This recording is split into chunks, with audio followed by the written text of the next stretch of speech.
नमस्कार दोस्तों। गौतम बुद्ध जिन्होंने खुद के सुखों को त्याग कर दुनिया को आत्मज्ञान से रूबरू कराया और उन्हें जीवन के अहम लक्ष्य के बारे में बताया।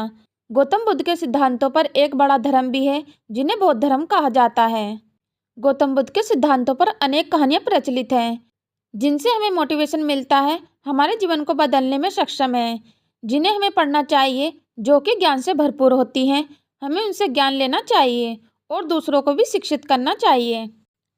दोस्तों, एक नगर में सोमनाथ नाम के धनी व्यक्ति का देहांत हो गया। वह बहुत अमीर था। उसका बेटा जो कि उसका वारिस था, जिसका नाम प्रयाग था। सोमनाथ का बेटा प्रयाग चाहता था कि उसके पिता को स्वर्ग मिले, जिसके लिए उसने कई महागुरुओं से मुलाकात की। महागुरुओं ने कहा, आपके पिता को स्वर्ग मिलेगा, परंतु प्रयाग को सबूत चाहिए था कि उसके पिता को स्वर्ग ही मिलेगा।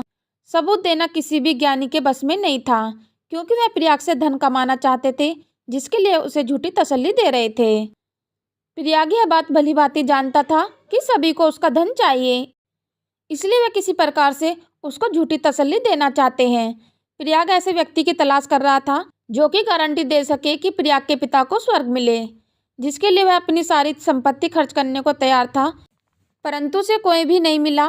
एक व्यक्ति ने उसे बताया कि महात्मा बुद्ध, जो कि इस समय के सबसे बड़े ज्ञानी हैं, वह पास के नगर में ठहरे हैं, तुम्हें उनके पास जाना चाहिए। इसलिए वह बिना समय गवाए तुरंत ही महात्मा बुद्ध से मिलने पहुंच गया। जब वह महात्मा बुद्ध के पास पहुंचा तो महात्मा बुद्ध के पैरों में गिर गया और प्रणाम किया। प्रयाग ने महात्मा बुद्ध को अपनी सारी पीड़ा बताई। प्रयाग अपने पिता को लेकर काफी ज्यादा भावुक हो चुका था।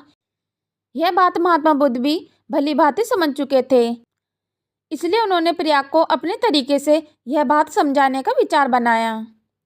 उन्होंने प्रयाग से कहा कि कल सुबह तुम पास की नदी पर एक बड़ा सा मिट्टी का बर्तन लेकर आना, जिसका आकार बहुत बड़ा होना चाहिए, जिसमें मक्खन एवं कुछ पत्थर पड़े होने चाहिए। प्रयाग को यह बात बहुत अजीब लगी कि महात्मा बुद्ध उससे यह सब क्यों करवा रहे हैं। महात्मा बुद्ध ने कहा, यही वह तरीका है जब मैं गारंटी दे सकूंगा कि तुम्हारे पिता स्वर्ग ही जाएंगे। प्रयाग अपने पिता सोमनाथ से बहुत प्रेम करता था, इसलिए उसने नगर में सबसे बड़ा मिट्टी का बर्तन ढूंढा, जिसे वह उठा भी नहीं पा रहा था, परंतु अपने पिता के प्रेम के कारण उसने उस बर्तन को मुश्किल से उठाया और अगले दिन उसे मक्खन और कुछ पत्थर भरकर नदी के किनारे रख दिया।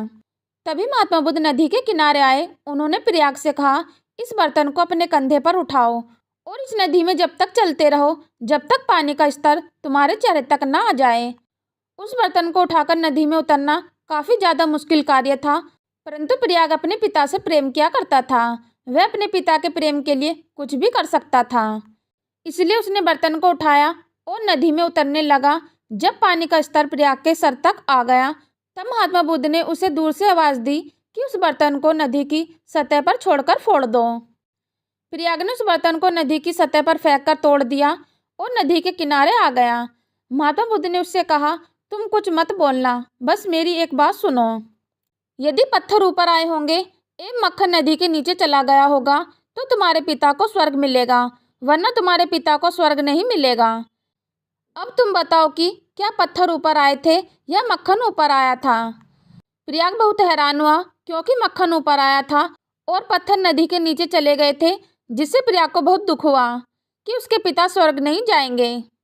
परंतु उसकी मनोदशा देखते हुए महात्मा बुद्ध ने उसे समझाया कि मक्खन की प्रकृति होती है कि वह सदा पानी के ऊपर तैरेगा, एक पत्थर की प्रकृति होती है कि वह सदा पानी के नीचे ही रहेगा। इसी प्रकार अगर तुम्हारे पिता मक्खन की तरह कोमल एवं अच्छे व्यक्ति थे तो वह जरूर स्वर्ग जाएंगे। यदि वे पत्थर की तरह कठोर एवं अच्छे व्यक्ति नहीं थे तो वह पत्थर की तरह नीचे जाएंगे। अर्थात अच्छा व्यक्ति सदा स्वर्ग जाता है एवं दुष्ट व्यक्ति नरक जाता है। प्रयाग को महात्मा बुद्ध की बात अच्छी तरह समझ आ गई और उसने महात्मा बुद्ध को धन्यवाद कहा और प्रणाम करके चला गया। महात्मा बुद्ध ने भी प्रयाग के सवाल का अनोखे तरीके से जवाब दिया, जिसने प्रयाग को संतुष्ट कर दिया। दोस्तों, इस कहानी से हमें यह सीख मिलती है कि कोमल मन के व्यक्ति को स्वर्ग मिलता है। हमें जीवन में सदा अच्छे कार्य करने चाहिए। मृत्यु जीवन का वह सच है जिसे मनुष्य भूलकर जीवन जीता है, परंतु मृत्यु वह सच है जिसे कभी झुठलाया नहीं जा सकता। दोस्तों, आशा करती हूँ कि आप सभी को यह स्टोरी पसंद आई होगी, तो नीचे दिए गए कमेंट बॉक्स में कमेंट करके अवश्य बताएं। यदि दोस्तों आपने अभी तक हमारे चैनल को सब्सक्राइब नहीं किया तो चैनल को सब्सक्राइब और वीडियो को लाइक कमेंट अवश्य कर दें। चलो तो दोस्तों, मिलते हैं फिर नेक्स्ट वीडियो में नए ज्ञान के साथ। हम लेते हैं आपसे विदा। धन्यवाद।